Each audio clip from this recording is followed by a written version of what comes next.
April 17th, 1945. A forest clearing south of Quedlinburg, in the shadow of the Harz Mountains. The world has shrunk to the smell of damp earth, pine needles, and the bitter tang of cordite. For 19-year-old Flock Helferin Liesel Brandt, the sky she was trained to defend has become a terror. It no longer holds the promise of Luftwaffe heroes, only the drone of unseen American P-47 Thunderbolts, the Jabos as they call them, that hunt anything that moves. For 3 days, her world has been a mix of stomach-gnawing fear and the dull ache of hunger. Her battery, a single 88mm Flock 36 gun, once the pride of the local air defense, is now just a silent, useless monument in the mud. Its long barrel is pointed impotently at the treetops, its crew scattered or dead. Liesel lies with her cheek pressed against the cold ground, her fingers clutching the rough wool of her too large Luftwaffe gray greatcoat. Beside her, Greta, ever the cynic at 20, chews on a twig, her face a mask of weary contempt. A few meters away, little Hannah, who is only 17 and should be in school, sobs quietly into the crook of her arm. They are all that is left. 5 young women, armed with a few outdated Karabiner 98K rifles they barely know how to use, and a single, desperate officer, Oberlieutenant Vogel, a man whose crisp uniform has wilted into a wrinkled shroud of defeat. The forest is unnervingly quiet. The constant crump of distant artillery had faded an hour ago. It is a silence that feels heavier, more threatening than any explosion. You can feel the tension in the air. Every snap of a branch, every rustle of leaves sends a jolt through your system. You hold your breath, listening. And then you hear it. Not the high-pitched whine of an airplane, but something lower, a grinding, mechanical growl. It is the sound of treads on soft earth, of engines that do not sputter or strain. It is the sound of overwhelming power. Liesel pushes herself up slightly, peering through the dense foliage. Down the muddy track, it appears. An American M8 Greyhound armored car, its olive-drab paint splattered with the mud of a collapsing nation. Behind it, a jeep, and then a half-track, disgorging men. They move with a casual, confident efficiency that is terrifying. They are not the drug-crazed gangsters from the propaganda posters. They are tall, broad-shouldered, and look impossibly well-fed. Their uniforms are a different shade of green, their webbed belts laden with pouches and canteens. They carry their M1 Garands not with the desperate grip of a last stand, but with the familiar ease of a woodsman carrying an axe. Oberlieutenant Vogel rises slowly, his hands held high. His face is pale. His command voice, once sharp and clear, is now a dry rasp. Nicht schießen, we surrender. The Americans fan out, their movements economical, professional. One of them, a corporal with a square jaw and tired eyes, approaches Vogel. His German is rough, heavily accented. Waffen. On the ground. Now. The command is not shouted. It is stated as an undeniable fact. Liesel watches as Vogel unbuckles his pistol belt and lets it drop into the mud. She follows, her hands trembling as she lays her rifle down. It feels like she is shedding her skin, surrendering not just a weapon, but the last 6 years of her life. The soldiers move among them, collecting the weapons with an air of detached routine. One of them, a young private who can't be much older than Hannah, stops in front of her. He gestures up her greatcoat. For a heart-stopping moment, she thinks he means something else, the final horror she had been warned about. But he only points to the small Luftwaffe pin on her lapel, raises an eyebrow, and moves on. They are herded onto the track, a small, pathetic cluster of gray against the vibrant green of the American uniforms. Liesel looks back at the 88, a silent metal beast left to rest in the woods. It was her post, her purpose. She had calculated trajectories, relayed commands, felt the ground shake as it spat fire at the silver bombers miles above. Now it is just scrap iron. As they are marched away, she risks a glance at the corporal. He catches her eye. There is no triumph in his gaze, no hatred. Just a profound, bone-deep weariness she recognizes in herself. In that shared moment of exhaustion, the war ceases to be a conflict of nations and ideologies. It is simply a long, hard road, and they are all just tired men and women walking it. The only difference is his road leads home. Hers leads into a fog of utter uncertainty. The march lasts for hours. It is a slow, shuffling procession down roads cratered by bombs and littered with the detritus of a failed war. They join a larger column of prisoners, a river of gray and feldgrau flowing towards an unknown destination. There are boys from the Volkssturm, old men with white hair who look bewildered to be in uniform. There are hardened Wehrmacht veterans, their faces grim, their eyes vacant. And there are them, the Helferinnen, the female auxiliaries, an anomaly in the sea of defeated men. They are stared at, sometimes with pity, sometimes with a sneer. Liesel keeps her eyes fixed on the muddy boots of the woman in front of her, trying to make herself as small as possible. The hunger is no longer a dull ache. It is a predator, clawing at the inside of her stomach. The last real meal she can remember was 3 days ago, a slice of dense black bread and a thin, watery soup that tasted of little more than boiled turnips. Their destination is not a camp, not in the WWII, and watched over by guards and hastily erected wooden towers, a makeshift prisoner of war enclosure. Rain has turned the field into a quagmire, a sea of brown mud that sucks at their boots with every step. Thousands of men are already here, huddled together in miserable groups for warmth, their faces streaked with dirt, their shoulders slumped in the universal posture of defeat. The air smells of wet wool, unwashed bodies, and despair. This is Rheinwiesenlager, or one of its many temporary offshoots, a name that will later become infamous, but for now is just a muddy patch of earth that represents the end of the line. The processing is a dehumanizing conveyor belt. They are lined up, searched again, more thoroughly this time. A bored-looking American sergeant with a clipboard takes down their names, ranks, and units, his pencil scratching on the damp paper. When Liesel gives her name, he barely looks up. Brandt, Liesel, Luftwaffenhelferinnen. She is just another entry in a long ledger of the conquered. They are stripped of any remaining personal items, a locket, a photograph, a pocket knife. All that is left is the uniform on your back and the emptiness in your belly. You are no longer a person. You are inventory. Corporal Frank Rizzo of the 28th Infantry Division's military police platoon watches the new arrivals shuffle in. To him, it's just another Tuesday in the ruin of Germany. He's seen it all. SS fanatics who spit at him, terrified 15-year-olds who cry for their mothers, weary old men who just seem relieved it's over. But the women are different. They look so terribly out of place in this brutal, masculine world of mud and wire. He watches Liesel and her small group being herded towards a segregated section of the enclosure, a small corner separated by another strand of wire. They huddle together, a tiny island of gray in a sea of brown. He feels a momentary pang of something, not quite pity, but a sense of profound waste. They're kids, all of them, just kids who picked the wrong side. As dusk settles, a cold drizzle begins to fall. The temperature drops, and the dampness seeps into their bones. There is no shelter, only the open, unforgiving sky. The prisoners murmur amongst themselves, their conversations low and furtive. The primary topic, the only topic that truly matters, is food. When will they eat? What will they be given? The rumors are grim. Some say the Americans give you nothing for days to break your spirit. Others whisper that the food is poisoned. Greta, ever the dark prophet, mutters that it's their punishment. They bombed our cities, starved our people. Now it is our turn. Liesel doesn't listen. She closes her eyes and tries to remember the taste of her mother's potato pancakes, the smell of roasting apples at Christmas. The memories are faint, like ghosts of a life lived by someone else. The hunger is all that is real now. It is a physical presence, a hollow space inside her that threatens to consume what little is left of her. Then, a new sound cuts through the miserable quiet of the camp. It's the rumble of a heavy truck engine, its gears grinding as it pulls up to the main gate. The back flap is thrown open, and the American guards begin to unload metal containers. A smell, strange and utterly foreign, drifts on the evening air. It is the smell of cooking. It is the smell of food. Hope, and a new kind of fear, flicker in the twilight. The arrival of the mess truck sends a ripple of agitation through the enclosure.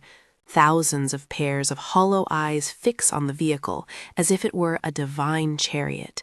For men and women who have subsisted on ersatz coffee and sawdust bread, the smell wafting from the American field kitchen is an almost unbearable torture. It's not the familiar smell of German cooking, not cabbage or rye or sausage. It's something else entirely. It smells smoky, slightly sweet, and unmistakably of meat. Real meat. The scent is so powerful it feels like a physical blow, awakening a ravenous hunger that had been numbed by days of deprivation. It makes the mouth water and the stomach twist into a painful knot. Corporal Rizzo oversees the setup. His men move with a practiced, almost casual rhythm, unfolding tables, firing up portable gas burners, and arranging stacks of tin plates and utensils.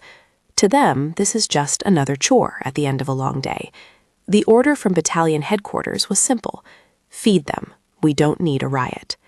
It's a matter of logistics, not compassion. A fed prisoner is a compliant prisoner. Still, Rizzo can't ignore the silent, desperate attention of his audience. He watches the sea of gaunt faces pressed against the wire, their eyes following his every move. It makes him vaguely uncomfortable, like being an actor on a stage he never asked to be on. For Liesel and her small group, the spectacle is bewildering. They watch as the GIs open large cans and tip their contents into heated trays. There are beans in a thick, dark sauce. There are piles of what looks like sliced bread, but it is unnaturally white and soft. And then there is the main item, the source of that intoxicating smell. A soldier is using tongs to place long, pinkish-red sausages onto a sizzling grill. As the sausages cook, they char and release puffs of fragrant smoke. This is not a Wurst, as Liesel knows it. It is something else, something alien. "What is that?" Hannah whispers, her voice trembling with a mixture of awe and fear. Greta squints, her expression laced with suspicion. "It is a trick," she hissed. "They are fattening us up for some purpose, or it is filled with chemicals to make us docile." The propaganda of Goebbels dies hard. For years they had been shown caricatures of Americans as decadent, gluttonous simpletons. They had been told the enemy was a barbarian at the gates. But this does not look like barbarism. It looks like an impossibly extravagant feast. The distribution begins. The prisoners are organized into long, shuffling lines. The process is slow, orderly. As Liesel gets closer, she can see the meal being assembled. One of the strange sausages, now browned from the grill, is placed inside one of the soft white bread rolls, which has been sliced lengthwise. It is a peculiar presentation. Then the American soldier gestures with 2 squeeze bottles, one bright yellow, one a deep red. He grunts a question in English. The German prisoner ahead of her just stares blankly, so the soldier shrugs and squirts a zigzag of the yellow sauce over the sausage. He hands the plate to the man, who takes it with a look of profound confusion, as if he's just been handed an artifact from another world. Liesel is mesmerized. She had never seen anything like it. This hot dog, as the Americans call it, is a testament to a world of surplus she cannot comprehend. The sheer casualness of it all is what is most disorienting. For the GIs, this is just dinner. For the prisoners, it is a miracle. The line shuffles forward. It is Greta's turn. She takes the plate with a stiff nod, her eyes narrowed, inspecting the offering as if it might explode. Then Hannah, who takes hers with trembling hands, tears welling in her eyes at the simple act of being given a plate of warm food. And then it is Liesel's turn. She stands before the American soldier. He is young, with freckles spattered across his nose, and he looks just as tired as she feels. He doesn't smile, doesn't sneer. He just performs his duty. He places the hot dog on the tin plate and holds it out to her. For a moment, she doesn't move. Her mind is a whirlwind of conflicting emotions. Fear, bred from years of indoctrination, hunger, a primal, undeniable force, and a deep, unsettling curiosity. This object on the plate is more than just food. It is a message. It is a symbol of the immense, unbridgeable gap between her world and his. To take it is to acknowledge the totality of her defeat. Her hand, thin and smudged with dirt, slowly reaches out. The warmth of the plate meets her cold fingers, a small, shocking point of contact between 2 warring universes. The tin plate is heavy in Liesel's hands, heavier than it should be. The warmth from the cooked sausage seeps through the metal, a strange and welcome sensation against her chilled skin. She steps out of the line, moving in a daze, and finds her way back to Hannah and Greta. The 3 of them stand there in the deepening twilight, a silent tableau, each staring down at the bizarre offering on their plates. No one speaks. The act of eating, once the most natural thing in the world, now feels momentous, fraught with significance. Liesel examines the object, a hot dog. The name itself is absurd. The bun is impossibly soft, a stark contrast to the dense, dark bread of her homeland, which grew progressively harder and coarser as the war dragged on. This bread is pale and yielding, an emblem of luxury. The sausage nestles within it, glistening with fat, its skin slightly blistered and blackened from the grill. And across the top, the streak of vivid yellow mustard. It looks like a painter's stroke, an act of deliberate, almost frivolous artistry. The smell is overwhelming, a complex blend of smoke, salt, and a tangy sharpness from the mustard that makes her nostrils flare. Around her, the spell is slowly breaking. A few of the male prisoners, driven by a hunger that overrides all other instincts, have already begun to eat, wolfing down the food with a desperate animalistic urgency. But many, like Liesel, hesitate. This is the food of the enemy. To eat it feels like a final act of capitulation, an intimate form of surrender. Greta is glaring at her plate, her jaw tight. "I cannot," she whispers. "It feels wrong." But Hannah, her face streaked with tears and mud, has already lifted the hot dog to her lips. She takes a small, tentative bite, her eyes wide with apprehension. Watching Hannah, Liesel feels her own resolve crumble. The gnawing emptiness in her stomach is a physical pain, a demand that can no longer be ignored. She lifts the plate, raises the hot dog to her mouth. The soft bun gives way, and then her teeth sink into the sausage. There is a faint but satisfying snap as the casing breaks, and then the flavor hits her. It is an explosion, a tidal wave of sensation that floods her starved palate. It is salty. It is smoky. It is fatty and rich in a way she had almost forgotten food could be. For years, her diet had been a symphony of blandness: watery soup, gritty bread, mealy potatoes. This is a blast furnace of taste. Then comes the sharp, acidic tang of the mustard, a counterpoint so powerful it makes her eyes water. The sensation is so intense, so utterly foreign, that for a moment she cannot chew. She simply holds the bite in her mouth, her brain struggling to process the flood of information. It is not delicate. It is not refined. It is loud, bold, and unapologetic. It is American. A sob catches in her throat, a strangled, involuntary sound. The first tear spills over and traces a clean path through the grime on her cheek. She forces herself to swallow, and the warm, savory morsel travels down her throat, a small miracle of sustenance hitting her empty stomach. She takes another bite and another, and with each one, a layer of her identity flakes away. She looks at her friends. Hannah is eating slowly, tears streaming down her face, her shoulders shaking with silent sobs. Even Greta, the defiant one, has succumbed. She is chewing mechanically, her eyes fixed on some distant, unseen point, as if trying to detach herself from the experience. But she is eating. They are all eating. And in this shared, silent, tearful meal, a profound and terrible understanding dawns on Liesel. The propaganda was a lie, all of it. They were not fighting degenerate monsters.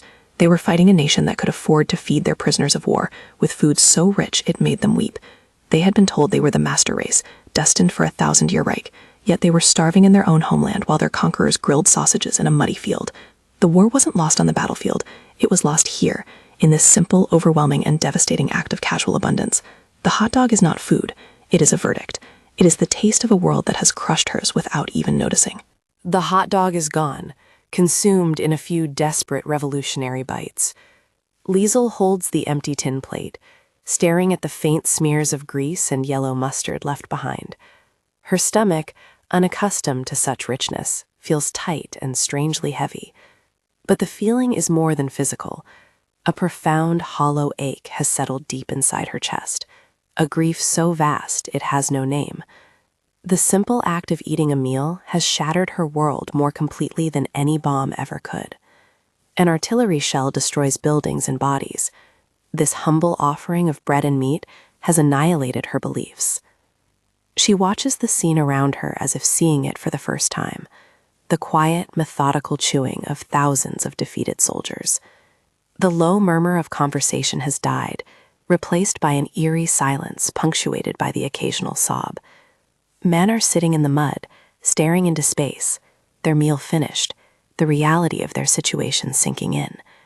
They were not defeated by a superior strategy or a more courageous soldier.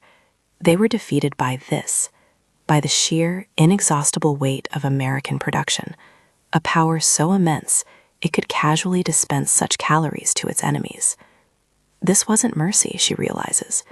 Mercy is an act between equals. This was something else entirely, an expression of power so absolute it had no need for cruelty. Corporal Rizzo leans against the hood of his jeep, watching the prisoners eat.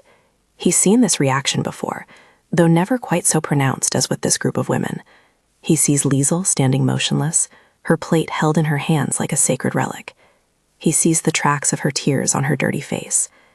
He doesn't understand the complex web of ideology and deprivation that led to this moment. Not really, but he understands what a broken spirit looks like. To him, it was just a hot dog, a taste of home cooked up on a field grill. It's what his kid brother would eat at a baseball game. He can't begin to fathom that for her, it is the full stop at the end of a sentence that was her entire life. Liesel's mind flashes to images she has tried so hard to suppress. Her brother, Helmut, in his last letter from Stalingrad, writing not of victory or glory, but only of the cold and the gnawing hunger. The faces of the children in her neighborhood, their skin pale and stretched tight over their small bones. The endless ration queues, the victory stews made of little more than water and weeds. All the sacrifices, all the slogans about holding out for the final triumph, all the years of believing they were part of something noble and historic, it all curdles into a bitter ash in her mouth. The taste of the hot dog has washed away the taste of the lie. She is no longer Flakhelfer and Lieselbrand, a servant of the Third Reich. That person died somewhere between the first and the last bite. She is just a 19-year-old girl in a muddy field, a prisoner of a country she cannot comprehend. Her innocence is gone, not stolen by the violence of combat, but surrendered in exchange for a piece of bread and sausage. The future, which had once been a bright, clear path towards a glorious destiny, is now a terrifying, shapeless void. What will happen to her? Where will she go? Who is she, if not a soldier for a cause that has proven to be a catastrophic failure? The drizzle begins again, cold and persistent. The American guards start clearing the field kitchen, their movements efficient and unhurried. For them, the day is ending. For Liesel, something far more significant is over. She looks up, past the indifferent faces of the GIs, past the cruel geometry of the barbed wire, to the darkening sky. It is the same sky she once scanned for enemy bombers, the same sky she had sworn to protect. Now it offers no answers, no comfort. It is just a vast, empty canvas. She finally lowers the plate, the last symbol of her unraveling, and lets it clatter softly in the mud. The war is over, and she is utterly, terrifyingly alone.